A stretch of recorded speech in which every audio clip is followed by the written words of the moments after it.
Fran McReynolds, director of the Tillamook Forest Center. The Tillamook Forest Center is here because back in 1933 we started a succession of devastating fires that burned the entire forest. And for those people who've been around for a long time, you may recognize this area as the Tillamook Burn. Well, thankfully, people realized that in order to get the forest to regenerate, they would need to hand plant it. And they started a giant experiment that had never been done before on this kind of a scale. And people from the community and other groups came out and planted 72 million trees and dropped seeds from helicopters. And now we have the Tillamook State Forest that's come back to life today. This is the area of the 1933 burn that burned 239,695 acres. That's about 375 square miles. It was a really devastating fire just by itself. And back then, the Oregon Department of Forestry didn't really have the capability to put out a fire like this. There were really no roads through the area, and we didn't have a firefighting force like we have today. It burned through in quick succession, 1939, and then again in 1945. And both of those fires, each of those fires, burned about 180,000+ acres. 1951 was the last fire here of any size. It was 32,000 acres, kept to a much smaller size because by then the Oregon Department of Forestry knew a lot more about handling fires.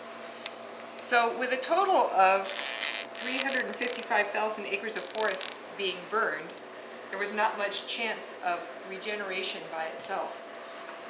So that's when the giant experiment began, hand planting the forest, using inmate labor, school groups, community service groups, and others to help make this into the forest that we have here today.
Lumber are needed for the war in 1944.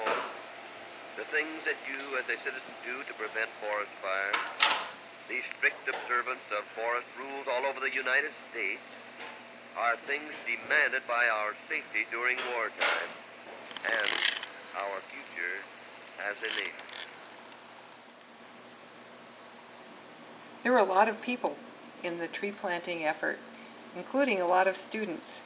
This is one who came out. Hi, my name's Vivian. 40 years ago, I helped plant this forest. I remember when we tumbled off the school bus into the pouring rain. Mr. Corcoran, a tall, lean forester in muddy canvas pants, cork boots, and a Smoky Bear hat, greeted us with, "Welcome to the Tillamook Burn." First, he divided us into teams. The big 8th grade boys were the scalpers, clearing small patches of earth, about 8 feet apart, in preparation for the seedlings. Then the big 7th grade girls like me would follow behind, jamming hodads, those funny-looking shovels, into the dirt and prying it back. And finally, one of the little 1st graders would slip a 6-inch Douglas fir into the opening in the ground and tamp down the soil all around it. At the end of the day, I remember standing at the top of the hill, turning and looking back down at those scraggly rows of tiny trees and knowing, absolutely knowing, I was looking at the future.